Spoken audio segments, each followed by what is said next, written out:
टेटड़ें। अच्छा दोस्तों, नानी के घर के अलावा अब बता रही हूँ मेरी बहन का घर। जो मेरी बड़ी बहन है, उसके बाद जो दूसरी है ना, हम 5 बहनें। ओह माय गॉड, उसका घर बहुत हॉन्टेड है और बहुत खूबसूरत है यार। जब मैं गाँव जाऊँगी ना, तो आप लोग के साथ उस घर की पिक्चर्स शेयर करूँगी। बहुत बड़ा बरामदा और उसमें बड़ी बड़ी बेडरूम्स, और फिर उस बरामदे में एक टन आता है।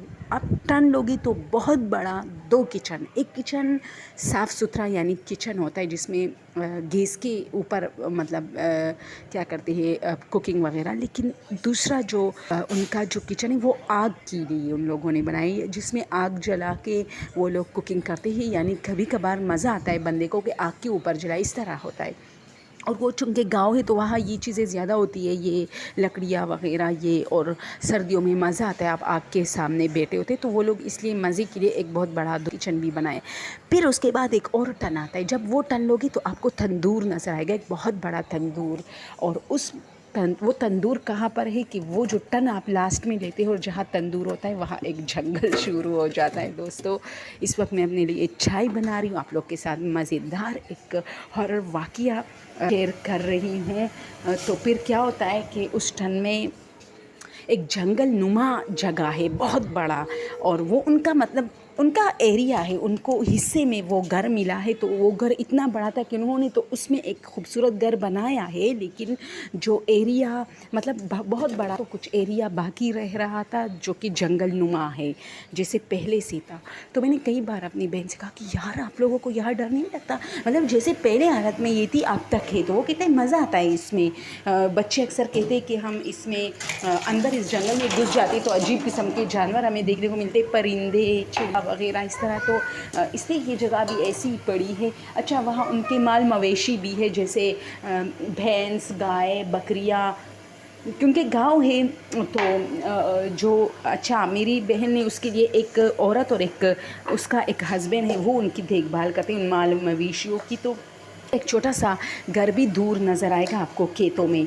तो अच्छा, ये हो गया नक्शा। अब ये हुआ है कि रात का टाइम है, तो सख्त सर्दी का मौसम है। तो मेरा एक भांजा है, वो बहुत शरारती है, तो मुझे कहता है कि चलो ना यार चाय बनाते हैं। मैं बहुत चाय की शौकीन हूँ, ठीक है।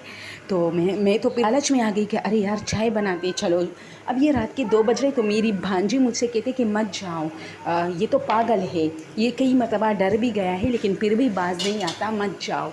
तो मैंने कहा अच्छा मैं नहीं जाती, तुम खुद जाओ। तो वो चला गया। अब मेरी जो भांजी थी उसने मुझे स्टोरी शुरू की कि यार मेरे साथ ऐसा हुआ था ना कि ये रात को स्टडी कर रहा था और इसी तरह आपकी तरह शौकीन है चाय का। तो आधी रात को इसको शौक़ हुआ है कि चलो मैं चाय एक कप बना के लाता हूँ। वैसे उनके घर में दूध बहुत होता है, ये मैं बताऊँ, क्योंकि ज़ाहिर सी बात है, जहाँ भैंसें गाय आपको नज़र आएगी वहाँ दूध तो होगा। तो उसने क्या किया कि शोर था, ठीक है, सॉरी, किचन में थी, मैं चाय बना रही थी, बच्चे भी थे तो आवाज़ें बहुत थी। अच्छा, ये हुआ कि वो के मुझे कह रही थी कि आधी रात को ये चला गया ये पागल चाय बनाने। अब इसने चाय भी बनाई है और फिर अपने कपड़े खुद, हमारे यहाँ ये भी होता है दोस्तों, ये एक अच्छी आदत है, मेरी भांजों की ये एक आदत है। वो रात को अपने यूनिवर्सिटी, कॉलेज, स्कूल जहाँ भी वो जाते हैं उसके लिए खुद अपने कपड़े प्रेस करते हैं। तो वो इस्त्री के टेबल पे अपने कपड़े प्रेस कर रहा था, और साथ ही साथ में उसने क्या किया कि जैसे ही वो कपड़े प्रेस की, तो इसने साथ में क्या किया कि इसने अपने जूती पॉलिश करना मतलब करता था, तो इसलिए इसने जूती ही पॉलिश करना शुरू किए। तो ये कहता है कि जिस कमरे में मैं जूते पॉलिश करने के लिए गया ना, तो वहाँ क्या होता है कि मैं जैसे ही इंटर हुआ तो मुझे यानी उसी वक्त मुझे ऐसा कुछ नज़र आया जो अब मैं डिस्कस करता हूँ। मैं वहाँ बैठ गया, मैंने जूते पॉलिश करना शुरू की, तो अचानक मेरा वजूद दोस्तों, ये एक अलामत होती है जिन्नात की कि आप को जब ऐसा लगता है ना कि यहाँ कुछ है, तो क्या होता है कि आपका वजूद जो है ना, उसके ऊपर वो चुंटियाँ नहीं होती, वो दौड़ने लगते हैं या आपको पसीने आते इस तरह। तो उसने कहा कि मुझे ऐसा फ़ील हुआ ना कि जैसे मैं कमरे के अंदर आ रहा था ना, तो बहुत सारे ना जो कमरे में जो फर्नीचर वगैरह है वो सारा उल्टा पड़ा था। लेकिन ये बात मैं अपने आप में इतना मगन था कि मैंने इस बात को इग्नोर किया, यानी मुझे पता ही नहीं चला। कि ऐसा कुछ हो रहा है। तो अब जैसे ही मैं एंटर हुआ और मैं बैठ गया, मैं अपने जूते पॉलिश करने के, तो अचानक मुझे वो फीलिंग्स आना शुरू हुई। और वो फीलिंग्स आने ही थे कि मुझे अचानक रियलाइज़ भी हुआ कि यार जब मैं अंदर आया तो ये सारी चीज़ें उल्टी पड़ गई। अब मैं पीछे नहीं देख रहा था। अच्छा, उसकी स्टोरी कर रही हूँ, ठीक है, अपनी नहीं। वो कहता है कि अब मैं पीछे नहीं देख रहा था, लेकिन मुझे लगा मेरे पीछे कोई खड़ा है।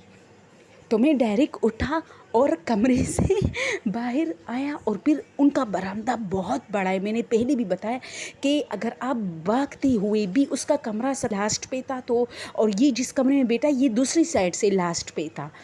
तो वो कहता है कि मैं जैसे ही अगर मैं आहिस्ता चलता तो शायद मैं 1 मिनट में अपने कमरे तक पहुंच जाता। तो मैं भागते भागते अपने कमरे में पहुंचा और जैसे ही दरवाज़ा खोला, मैं इतना डरा था कि सब उठे कि क्या हुआ। तो मैंने कहा कुछ नहीं, सब सो गए, मैं भी सो गया। और बस फिर सुबह उठा और जब जैसे ही मेरी बहन को बताया कि अम्मी मैं तो डर गया, तो उसने कहा शुक्र है कि डर गए। क्योंकि मेरी बहन कहती यार, वो भी इंटर हुई ना, वो उसने भी स्टोरी सुनना शुरू की, तो उसने कहा हाँ इनके साथ ऐसा हुआ था। लेकिन मैंने कहा शुक्र है कि तुम डर गए हो, क्योंकि सारी रात तुम हमें डिस्टर्ब करते हो। और ये सच्ची बात है कि वो जब भी हमारे घर भी आता है ना, हमारा घर उनका ननिहाल है, तो जैसे ही वो हमारे घर आता है ना, वो आप लोग पता है वो सारी रात क्या करता है, मेरे भाई के कपड़े पहन के वो अपने कपड़े खुद धो लेता है, खुद प्रेस करता है, अपने जूते पॉलिश करता है, सारी रात वो ये चीज़ें करता है, मोबाइल पे लगा होता है, लड़कियों से बातें करता है, यानी काफ़ी चीटर है। मैंने कई बार उसको पकड़ा है ना।